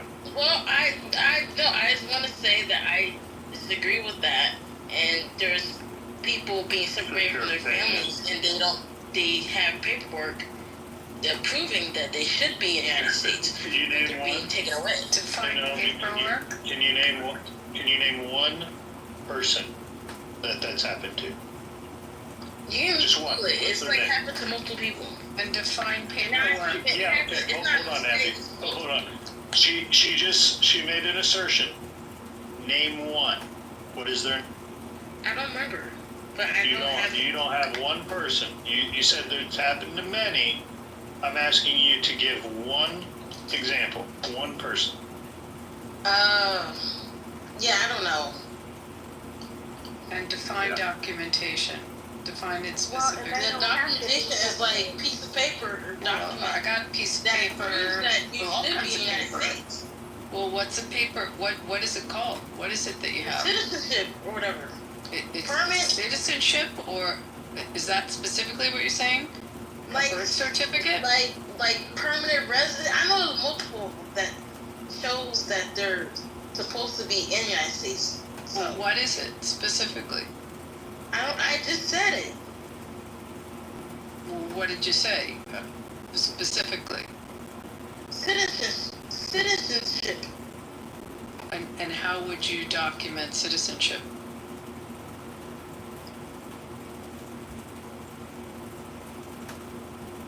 Paper. Y'all see how easy it is to crumble their arguments once you push that knife just a little Your opinion doesn't matter. Arguments be weak as hell. Especially with the separating the families, take them with you. They don't have to be separated. Take them with you. How about that? But you guys think that the deportations are correct and they're not making any mistakes. Hey, look. We're not gonna. Here's the thing, and we're not gonna center you, so we're gonna move on to the next speaker. All right. What? Hello? You guys hear me? Because I'm a liberal. Oh my god, I'm being... No, you're good. You're definitely liberal. All right. Oh, you're black. Oh, you're black. European doesn't matter here either. Not in the black group. Aw, poor baby. A liberal being racist? What the fuck? Aw, liberal man racist. It's That's crazy. It's That is. I think we discriminate against people that are dumb based. Or stupid. If stupid was a telling race. y'all, every single liberal have the exact same character trait. Every single one of them. They always think that they are the smartest person in the room. All of them. All of them. I don't know where they get this false sense of elitism from. Like, they look down their noses on the plebes, but they all share that same character trait, y'all. It's remarkable to see that play out in real time. Hey, Emma, can I give you some advice, just generally in life? When you're talking about something, don't just say papers. It just sounds like illiterate. Be specific whenever you're talking about something. What your document is. When you say the word papers, it just sounds like you're clueless. It just generally in life when you're describing something. If you get sued and you call someone and you got sued, don't say I got papers. I got a permit. Don't say that. Okay, But got that? I'm just giving you some advice. advice. Does documentation sound better to you? Specifically. It sounds like it's from the hood. Oh my god, I'm such a fucking black person. So like, I don't know what color you are. You could be purple. I'm just telling you, don't use the term papers. It sounds stupid. Real stupid. Excuse me, Javier, can I ask you a very fundamental question, if you don't mind, since so something we call is a due process. As far as these criminals that have been deported and are in the process of deporting from our country, do we legally do they have to go through this due process, even if you're their, let's say, green card holders or whatever type of visa they have? Do they have to go through the due process? That's a very good question. I don't know how to say your name. I'm there. Okay, that is a very good question you just raised. I would like to know the answer to that, because when we talk about due process and getting these people out, how the fuck? Like, why the hell do we have to go through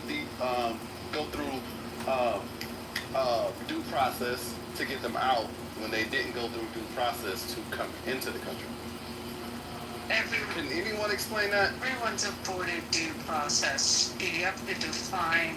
They have the right to go through our legal system. They have a right to counsel. They have a right to notice. But with respect to people that are illegal, that here illegally, they're subject to our laws, and our laws are pretty clear on our right to deport, as well as if someone is a security risk to the country, which can be determined, and there's federal law, in fact, that supports that our Secretary of State can make that determination.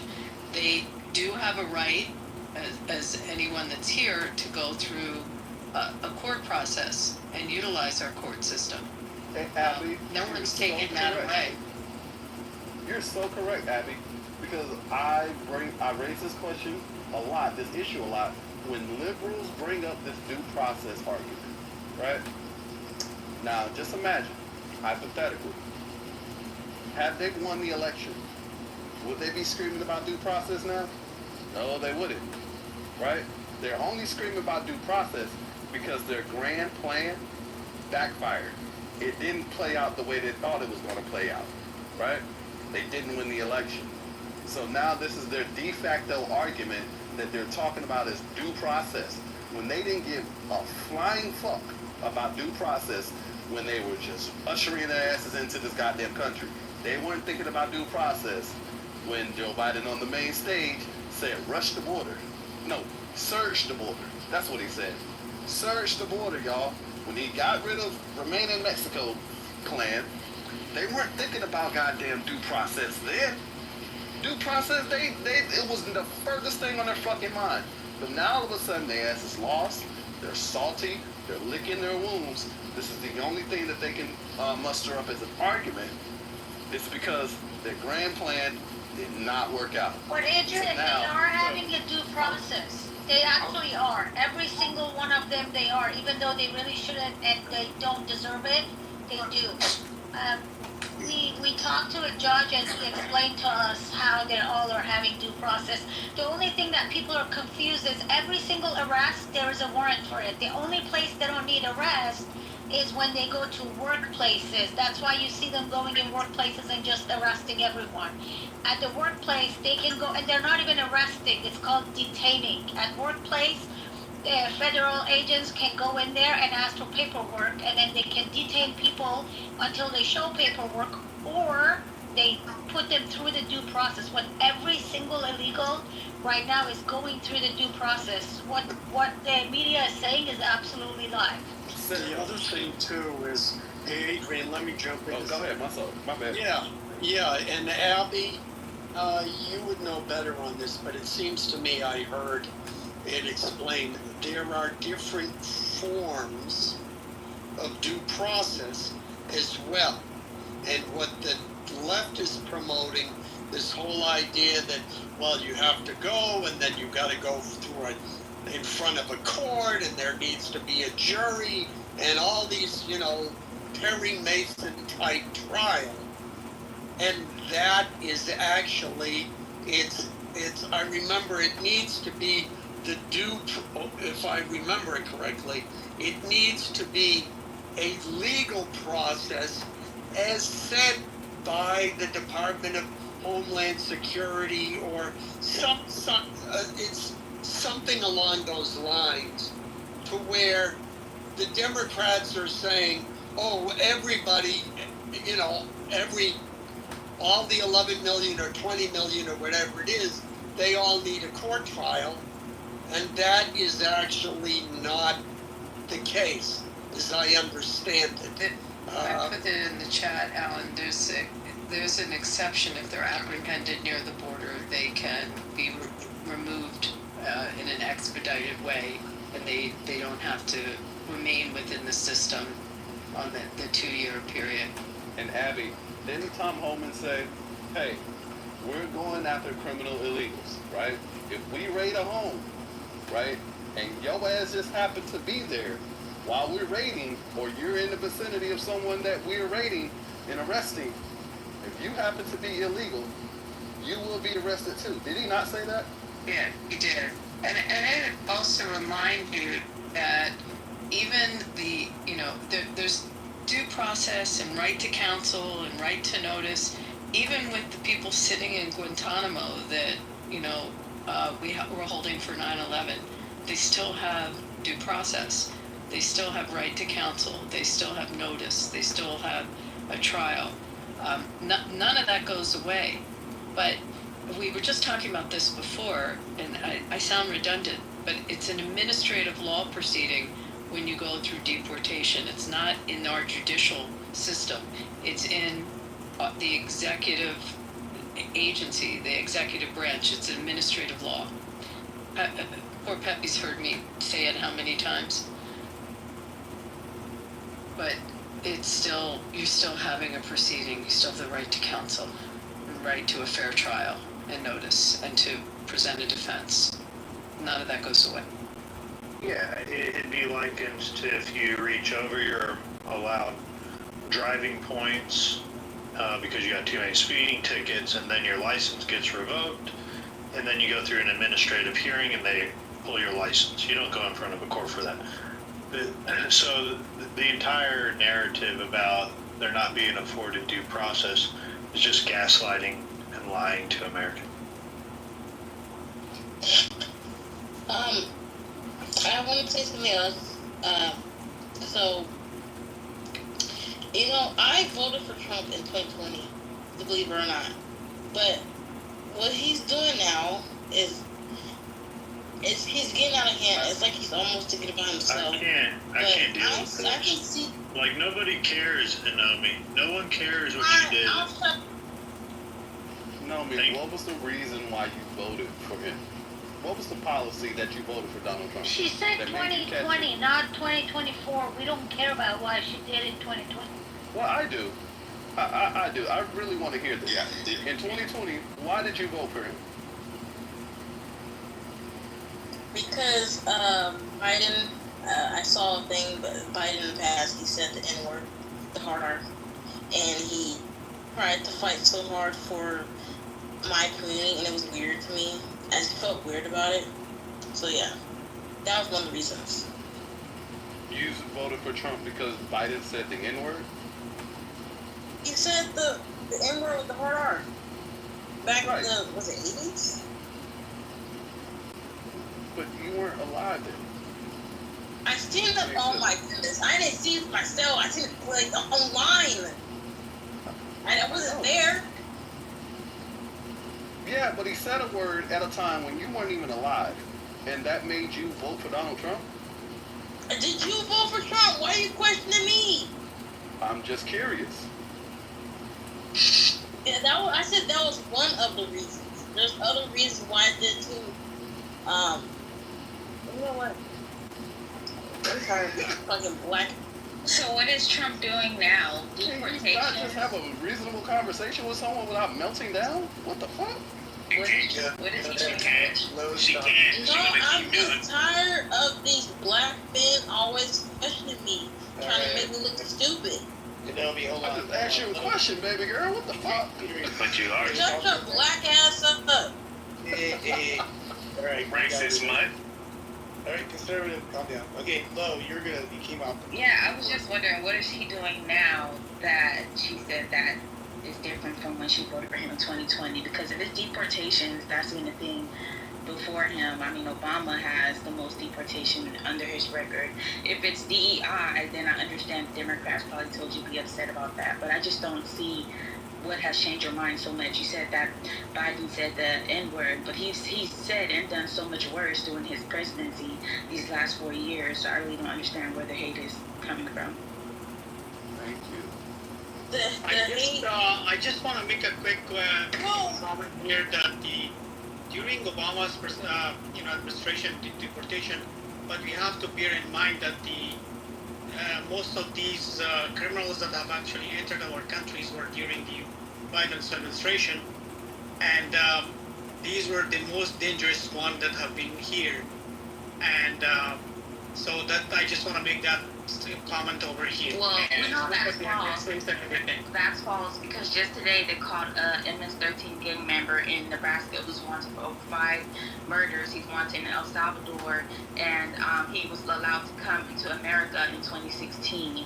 So I really don't understand what that aspect, because they're still catching people on the terrorist watch list to this day. So it doesn't matter, regardless if you're not supposed to. Yeah, but they were proudly captured during President Trump's administration, and they're gone. Well, we can't say everyone was captured if they're still capturing people to this day. Well, and then the other thing, the other reason that I have a problem with this, I can't stand the talking point about Obama being the deporter in chief.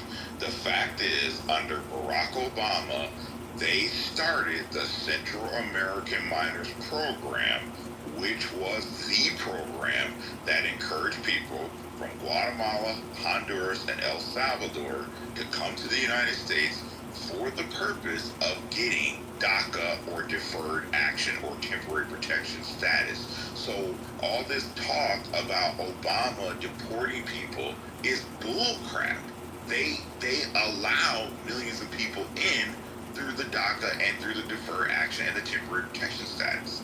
Okay, let me chime in, because now we're talking about Obama when I was clearly bringing up the fact that deportation has been nothing new, regardless who is president. Well, but the reason I brought it up is that it is incorrect to say that Obama was the deporter in chief, where he had the most deportations under any president, because the fact is he opened the border for people to come to the United States illegally and stay here illegally and get college tuition illegally and get a college degree illegally and stay in housing illegally. Many of these people are getting FHA loans.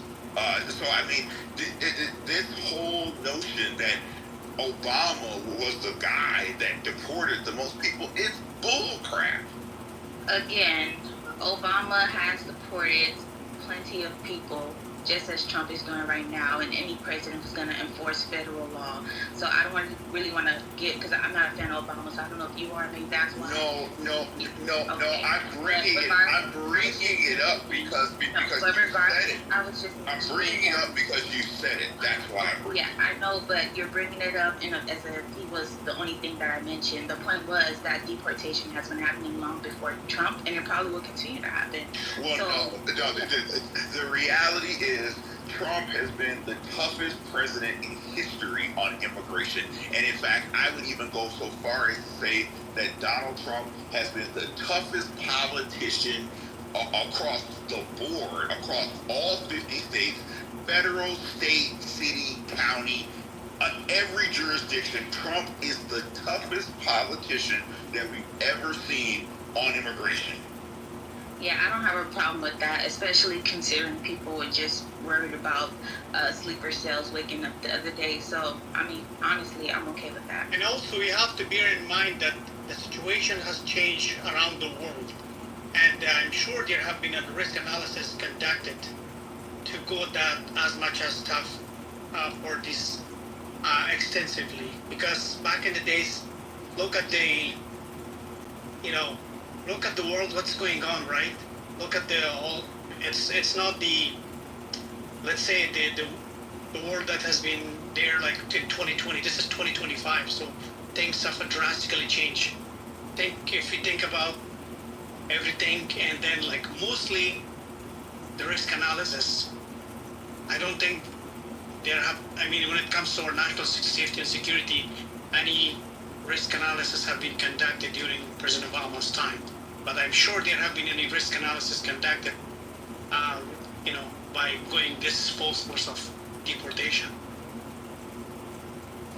So I just want to say, this is probably my last thing I want to say.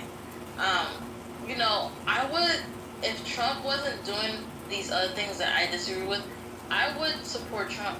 I'm not gonna lie to you, because I supported him in 2020. I didn't support him in 2024, but I think if he wasn't doing like these, I understand that people come here illegally. Yeah, I know Biden. He was sending money to, Ukraine? Was it Ukraine? Yeah, he was sending like billions of dollars to Ukraine. He was doing a lot of anti-American shit. I know he was. I don't like that. But yeah, that's on. Cool. I want to talk about the deporter in chief as it's being claimed. So when you look at the amount of deportations versus the amount of illegals that came in, it breaks about even. We never decreased in illegals, but partly due to Obama was the one ushering in the DACA and starting to give legal status to some of these illegals here. So it's kind of misguided to, on one hand, he deported 5 million people. However, he let 5 million people into the country as well. And I think that's where the frustration comes from when Christian, with the deporter-in-chief narrative, is you're just looking at one side of the figures rather than, well, how many also came in during his term? Yeah, and it really gets under my skin, because every time I listen to that talking point on national television, on radio, on talk shows, on podcasts, I'm just sitting back and going, you all have just totally skipped over the fact that Obama opened up the border. I'll give another example. When people talk about Bill Clinton and how well he did in balancing the budget, it's like, if anyone, which many of y'all weren't even paying attention in the 90s, but he was not this balancing the budget, this fiscal conservative president. He was submitting bills to be, to be paid for. However, Newt Gingrich and the Republicans were pushing back on it and not allowing many of Bill Clinton's agenda that would have spent a bunch of money and put a big deficit onto the spending package. So y'all have to be careful that the past gets reframed years later in politics. Yeah, I agree with what you're saying there, Joe. I'm going to pass the mic around just a little bit. Sandy, you're new to the stage. Do you have something to contribute, or do you have some thoughts on the topic, or no? And if not, Nick, or you can go. I saw you come off the mic. I don't know. But Sandy, yeah. I'm just going to go ahead and wait and see where the conversation is going. But go ahead. Necro. And hello everyone. Yeah, welcome. Yeah. Necro, do you want to go? Can you hear me? Yep, you're on. Okay. Yeah, I just heard the statement about Bill Clinton. I mean, in many ways, it's like, to me, like, it's kind of difficult to dispute the idea that he was conservative. I know he has the record of being a liberal, a hero of the left, but it's like, if anything, I mean, he self-identified with, as a centrist, but, when he was in Arkansas, he mostly governed as a conservative. It's one of the ways that he won the South, mainly. But in general, though, it's like, I mean, that's why I'm arguing that Bill Clinton, if anything, like, president who I wouldn't be surprised to see on a new dollar, I would say that, a new currency that we made would be Bill Clinton or maybe Reagan, but, Bill Clinton would definitely be up there.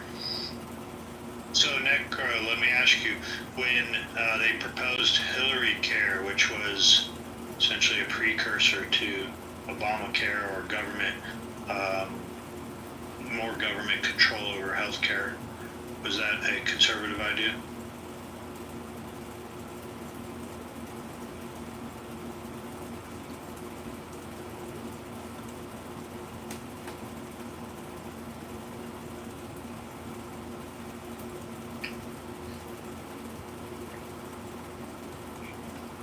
Sorry, my connection was bad. Can you hear me now? I can now. I didn't hear anything to your answer, though. Are you familiar with Hillary Care? Are you familiar that it didn't go forward because of Newt Gingrich? But are you familiar with Hillary Care? Oh yeah, I'm familiar with that. Clinton was that healthcare was one of his plans that he put forward.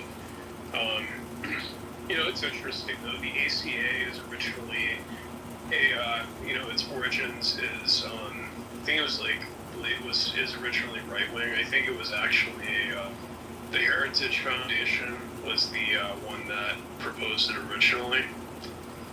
But yeah,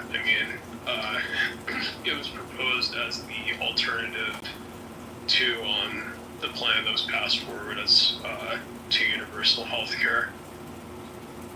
Speaking of the ACA is really what costs the country $1 trillion a year. So since John McCain's thumbs down at 3:00 in the morning, back when the Republicans were trying to repeal the ACA entirely, when John McCain gave that thumbs down, saving the Democrats, from that point on, it has costed us $1 trillion every single year. At which, case in point, the most expensive part of the federal budget is Medicaid and Medicare. In general, though, it's like, to me, it's like, to make the argument that people make about, abortion, though, it's like, to me, it's like, who cares ultimately? But please make the distinction. It's really important, and Christian, I wanted to say this. The fact that Medicaid is called Meta, it has nothing to do with Medicare. They're completely different. There is no discussion of any kind to touch or do anything to Medicare. And it gets people riled up because they get confused between the two. But it's incredibly important to distinguish. They're two completely different programs. And the emphasis has been on cleaning up Medicaid, which has nothing to do with a program for when you're 65 and up. As far as Medicare, there's no discussion. There's no discussion. Well, Nothing. It depends on what you mean by that. I understand it's not up for being reformed or there's nothing. There's not a controversy around it. Don't confuse the two just to get people worried. Because they're completely different. Medicaid should never have been called Meta. Should have had another name. So if I could explain, in 2022, I would argue that was the reason, why there was not this massive red wave, because of talks about, cutting Social Security to as a way to not raise the debt ceiling. It wasn't the overturning of Roe v. Wade, like every news outlet reported. That's as a person who's pro-choice, I believe that it wasn't. Really? Why did every television commercial around for every person running for office was about abortion? Just curious. Ask any Dem, they'll tell you that's what they ran on. I understand that a lot of people in the media, the fact was, if you looked at the polls back then after the overturning Roe versus Wade, roughly only 12% of independent voters were concerned about abortion, while 40% were concerned about the economy and 20% were concerned about threats to democracy. So, I mean, I understand people in the media, like the media tries to, focus on the things that really don't matter to everyone, but it's like the polls themselves speak for, how people really feel. And I think really it's, in general though, better explanation to me for why there wasn't the massive red wave was because of talks about cutting Social Security as a way to not raise the debt ceiling, or like, for example, when they're telling people as a solution to the rising cost of insulin to, just eat right. I have a question for the room. Why are Democrats so ignorant and dumb? They were born that way. I've heard that in liberal rooms about conservatives too. Like, Thanks for your opinion, Daniel. No, the perfect person just came on stage to answer that. That was not. Welcome, King. Yeah. Answer what? How is that like he just totally teed you right? Naveen, answer me this. Riddle me this. Why are Democrats so naive and dumb? I think it's the water. Is it the brain-eating amoebas in the water? In the water in the blue states. One thing I will concede at this point is that the fact that, essentially that the Democrats, their main strategy simply is to say that at least we're not Donald Trump, simply. So I would concede that, the Democrats seem to not have much platform other than that.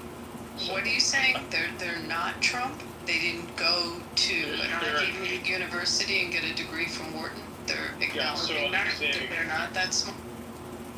I think a lot of Democrats are not smart. I think most politicians aren't smart. But, I mean, I would say that the Democrats, my point is essentially the Democrats, their main talking strategy is to say to people that at least we're not Donald Trump is their main strategy. But are we talking just about the politicians, or are we talking about people when you answer that question? I'm talking about politicians. When I say Democrats, I'm usually talking about politicians, not the voters. But I don't think that's the question he was asking. Well, let's ask that, though. Are the voters dumber than the Democrat politicians? Absolutely. No. So, I think the vote. Joe, the Democrats don't use their brain, okay? They operate off of a fluid, which is emotion. And so, like if I say to you, Joe, I want to show you a story here. See this mother who is dying on the side of the road? That's because of Donald Trump's policies. And then if a Republican goes, she's an illegal immigrant who just fell on the ground and is injured. Doesn't matter. The fact is, Donald Trump caused that. And so you feel this emotion, and so they play off that. And so Democrats have now been trained to think with their emotions and not with their brain. And that is the fundamental problem. I want to say something. Bless her heart. What you got, sir? I see someone comment, you guys do know that they're conservatives against Trump right now. You're not blind to that, are you? This is what I know, though. Conservatives who don't like Trump, they didn't like him in November either.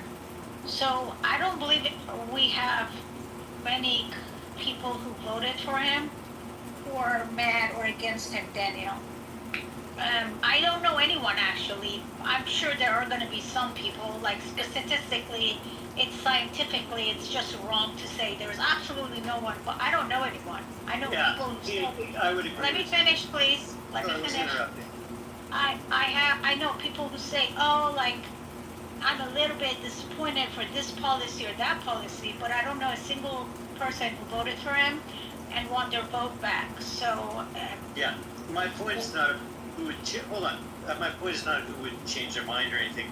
I'm just saying there are some conservatives on certain kinds of quoted conservative principles, speaking for what Abby mentioned, for example, which, some people in the room don't feel is right. If people came in illegally, why are they getting legal status of, due process at all? I heard somebody say that's a very fair question. And as Abby said, these rights, most of them, not all, do extend to people, not just citizens. And, this is kind of what America is unless it's changed, and you could, of course, change it. But it isn't just what happens on voting day for a mandate. That's why there are basic rights. What I said it earlier, if you want another day, we can talk about this. I can make sure you're there so we can literally open up this due process. MC was there. We talked to a federal judge. I asked him a bunch of questions. He explained every single one of them. Every single illegal that's getting deported or it's getting detained, they are having due process. Yeah, if that's happening, everything's fine. But I'm just simply saying that there are. And I'm simply saying that's a lie, propaganda, I'm just saying. and people keep repeating it. But every single illegal is having a due process. Yeah, I'm only making. I'm going to answer you, Daniel, on your point. There's a group called the Lincoln Project. Do you know who they are? Yeah, Daniel, I'm going to help you with this. I'm going to help you. There's a group called the Lincoln Project that were Republicans that were against Trump. Do you know who they are? They made a lot of news. I do. Have you ever heard of the Lincoln Project? Rick Wilson. Anyway, they came out. Really a Republican, though. They're not really Republicans. That's the point. Some of them are regular Republicans. Well, yeah, I mean, so when you listen to them, and they all presented that they were Republicans, but when you listen to them on where they come down on policies, not just on his personality, they don't sound like Republicans anymore. No, their position. They do call themselves conservatives. Yeah, but Abby. Hold on, Abby. They do call themselves conservatives, correct? No, It's not Republicans. no. Yeah, so no, Abby, I think they I want Daniel to define that. Nabi. Hold on, In Daniel. fact, there's a judge. There's a federal judge. Hold on. There's a federal judge who comes out very strongly on Daniel. Okay. Anyone can freely, hold on. Daniel, anyone can freely register as a Republican. Exactly. Anyone can call themselves a conservative. Joe, he's playing into the narrative. You guys are all doing it.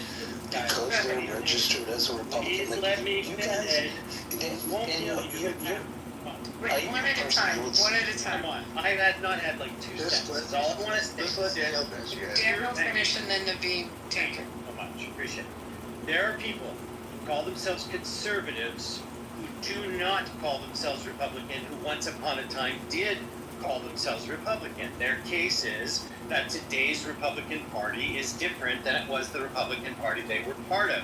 But they still identify as conservative, just not a Trump version of a conservative. That's the only point. So we replaced him with Julio and Jose. Yeah, I just want to say two things. Number one, I identify as a millionaire. I guess that means I am. Number one. Number two, I just wanted to say also that, the problem is that these are all people. Okay, so did you know that Krispy Kreme also calls himself a conservative? Did you guys know that Mike Putz calls himself a conservative? Okay, did you know that, Mittens Obamni calls himself a conservative? Okay, so are these the people that we want to be the standard bearers? By the way, people don't understand. You guys, first of all, everyone is an idiot. If the country was led by Paul Ryan, we would have one of the worst countries in the world. Why? Because Paul Ryan doesn't know how to create solution. If you believe that either conservative or progressive ideals are the right way, 100% all the way to the right, all the way to the left, ideals are the way to solve things in this country, then you're an idiot, because you have so many different kinds of people in this country. So it doesn't mean you have to be a moderate. That's different. It means you have to understand how to make your policies work. And Paul Ryan wasn't one of those people. Neither was Krispy Kreme. Neither was Mike Putz. Okay, neither was some of the other people. Neither was on her knees Haley or any of these other people. So I mean, up the ass Lindsey Graham. All these people are not that way. So right, I just wanted to say, so to speak to Daniel's point about conservatives who are against Trump, one of the common criticisms from conservatives I heard from Trump is the fact that he runs on populism, in that it goes against one of the principles of conservatives as being tellers of harsh truths or hard truths, which is something that, traditionally I would say is a conservative principle, is that, essentially that you can't rely on the government to fix everything. It's something that is traditionally a conservative value. Yeah, hold on, Necro. It's fascinating. All the conservatives that said that kept running for office all the time and kept talking about solutions that the government can do to solve your problems. Amazing. Like, nobody calls them out for those hypocrisies. I mean, Joe, you and I had conversations about this all the time. It's like, they say, we need to have term limits, we need to have this, we need to have that, and then they keep going, I'm running for re-election. Like, but I'm a conservative, I'm a principled conservative, or Mike Putz, God, what is it, God, family, and then conservatism, in that order. Like, what the fuck, bro? Like, you try to use your conservatism or your designation of what you call yourself to give yourself clout, but in reality, maybe you don't actually follow everything you believe in, but then you want to call out others that may not do it, and that's what the Lincoln Party is. You have people that radically pull out. I'll give you an example, and I think Joe will appreciate this. There was a lady named Anna Navarro in 2016 that came on TV in CNN claiming to be a John McCain, Lindsey Graham strategist, okay? Republican strategist. She was going, I'm a Republican strategist, blah, blah, I'm a Republican strategist. And I'm thinking to myself, now I know why Lindsey Graham's a piece of shit, and same with John McCain, holy shit. So, but she was coming on everyone, she was anti-Trump. Suddenly her values changed all the way that she's supporting, communist type of policies. AOC, yeah. Yeah, she's supporting AOC. Even look at Bill Kristol. He's supporting Democrat values. So if you really believed in what you take Paul Ryan supporting Biden in office and say, well, I'm doing it for the future of conservatism. And then supporting Kamala Harris, like, you guys are fucking idiots. So if you really believe it, look at Liz. My dad was VP but could never be President Cheney, supporting. So I'm a conservative though. Like, fuck you, you're not. You were just using that to make money and move forward. I mean, it's clear. Yeah, these career politicians just say whatever they want to be able to continue to make money. Chris Christie had a mega donor, the owner of the New York Mets, that doesn't like Donald Trump, that was funding his campaign. Well, he's an old politician. He doesn't really have anything else to do. So this is a paycheck for him. He gets to drive around in a Subaru or in a big old SUV and stuff, and gets his lunches per diem. I mean, it's a business. Joe, you're wrong, and I just need to correct you. Steve Cohen, who's the owner of the Mets, was funding the events for Chris Christie, of which had free food, and by the time people showed up, there was no more food. And that is one of the reasons why he lost. So I just want to be clear on that, and I think we should, own up to that, number one. Number two, Krispy Kreme is pretty pissed at Trump because Trump called Iran and said, I'm going to drop Chris Christie from the B-2 bomber, but the problem is Chris couldn't fit in, so they ended up not doing it. So I just want to let you know that. Thanks.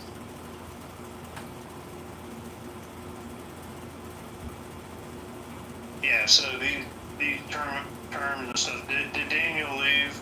I wanted him to define conservatism. What does it mean? What does conservatism mean to you? We got a guy out here, conservative warrior. Can you define conservative? Yeah, I can probably get a good I asked conservative warrior, not necro.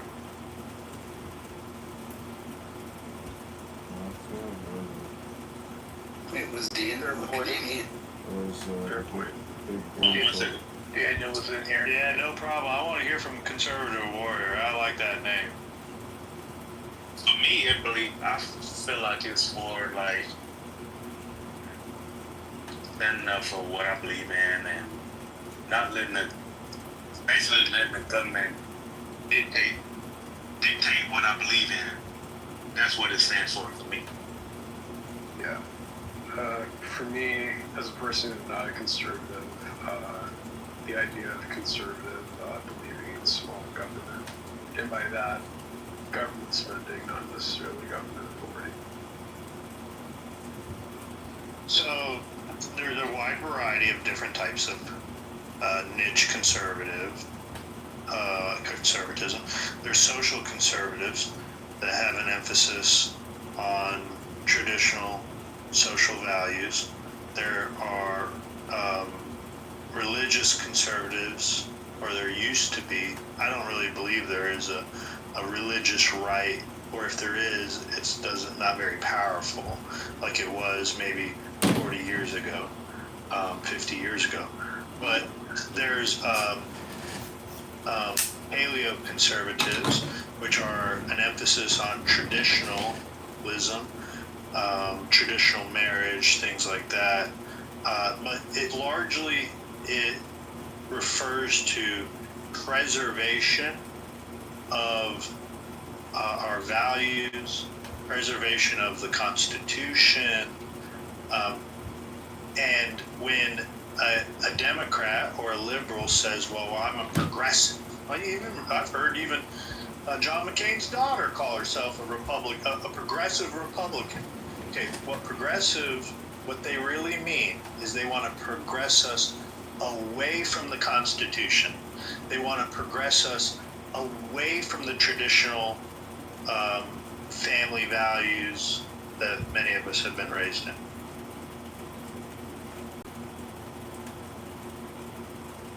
I see you don't agree, Necro. What do you think progressivism really is all about? Because that's what they sell, bro. They sell families of throughpules, and men can become women, and you can have 10 abortions in your life and suffer no recourse from it. This stuff, acceptance of degenerate values, largely. So I would say that progressivism just recognizes that change for society, benefits society, and while conservatives believe that that preservation is something that benefits society. But I mean, to argue that there are, like, speak to John McCain's daughter, and you mentioned call herself a progressive Republican. I mean, the tradition of Republican hasn't been so monolithic. I mean, you had Teddy Roosevelt, who was, granted he was an outlier for his time. He went against the traditional principles of the Republican Party being free market, because he